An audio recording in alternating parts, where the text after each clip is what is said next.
at all the 5 sheets, you are complete in expression. That is the self-expression. You have to maximize it. The whole science of yoga is to maximize the self-expression. Let's join to uplift the human consciousness. See, maximize the self-expression. For example, minimizing the attachment. There is 2 paths. That's what a very challenging for any spiritual seeker.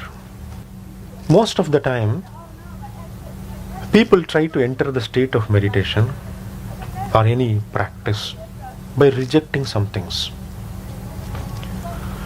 If you wish to bring maximum self-expression, it should be all-inclusive expression. Your non-attachment is not out of rejection. It's out of unconditional acceptance. There is 2 ways of non-attachment. I can reject. No.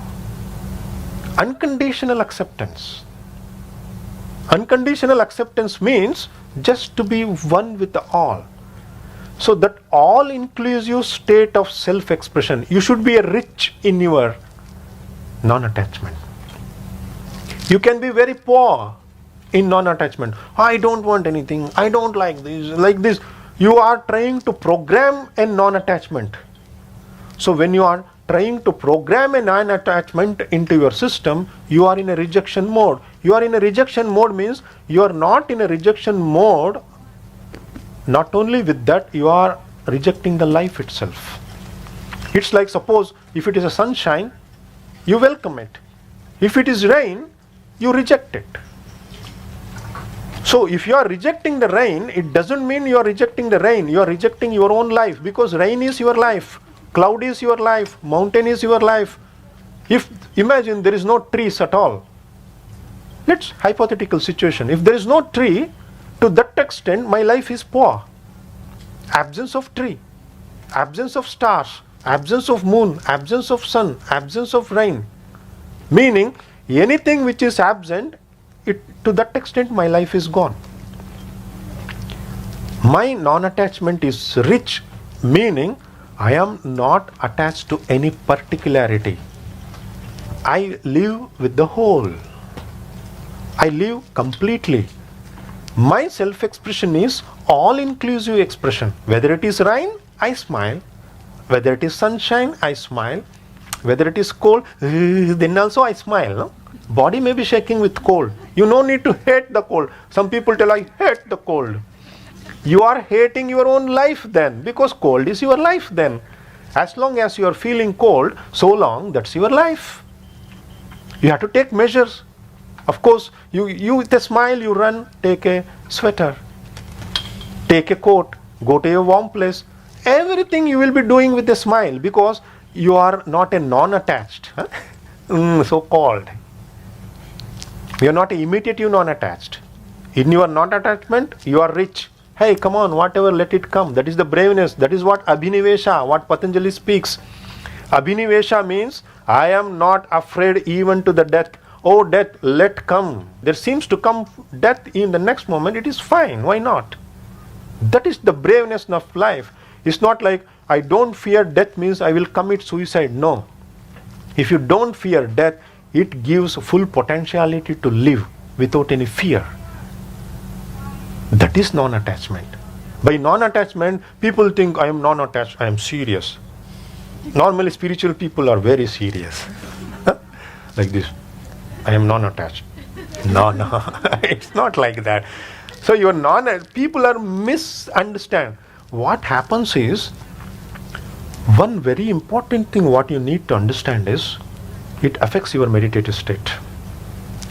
Meditation means, it's a pure representation of what is as it is. That is meditation. In meditation, it's not something different. No. Nature is nature. Consciousness is consciousness. You are in the state of mind where nature is unioning with the consciousness. Mind is the platform where consciousness unites with the nature, where Shiva meets the Shakti. Mind is the platform, because what happens beyond mind, when it comes to the body, it becomes more and more nature. Inside the mind, it's pure consciousness. Wisdom and the soul, they are pure conscious. So there should be a meeting platform, that is mind. That is why without mind, conscious presence is not possible. Without mind, nature presence is also not possible. There may be very beautiful nature around you. Stars may be shining in the sky. But if you don't have consciousness, no star, no moon, nothing. Nature is there. If the mind is not there, nothing, no star. Mind is the platform. That's why in the evolutionary process, mind is constructed. That comes, the deep knowledge of that comes in the yogic anatomy. There is a different anatomy, yogic anatomy, where you will understand what is nature, what is mind, what is physicality from the angle of yogic anatomy. Even you will understand why the necessary of manifestation of this body itself. What is the necessary of it?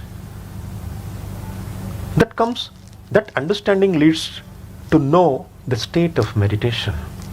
The state of meditation is not a something, a poor state where you reject something. If you are rejecting something, that means you are rejecting the life.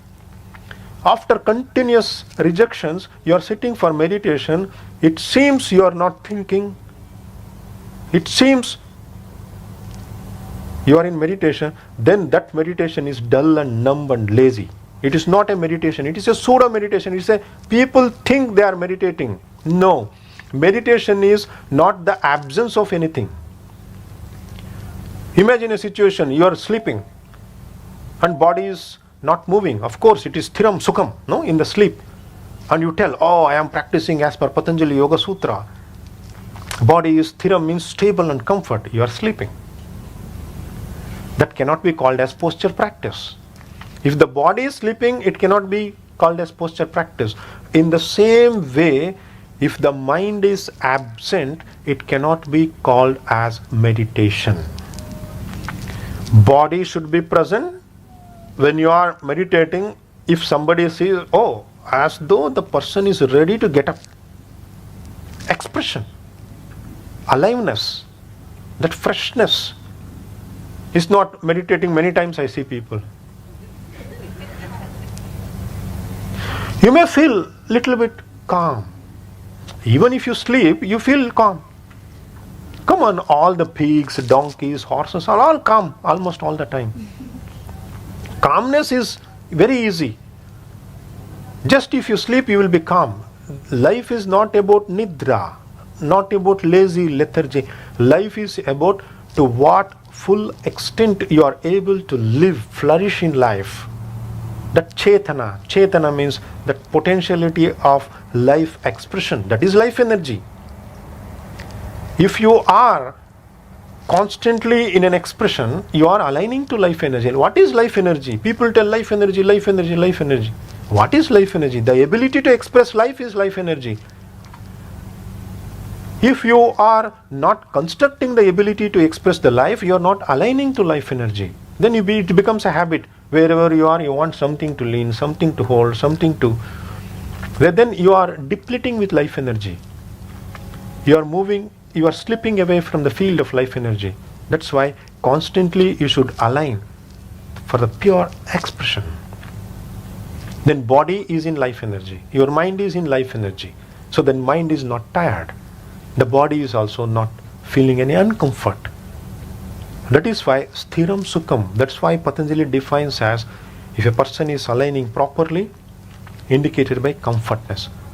So this is the expression. At all the 5 sheets, you are complete in expression. That is the self-expression. You have to maximize it. The whole science of yoga is to maximize the self-expression. And also, one thing is, maximize the self-expression includes the nature also. That is the beauty. Nature is part of the consciousness. That is the richness. Evolve the self better the world, love all. Let's join to uplift the human consciousness.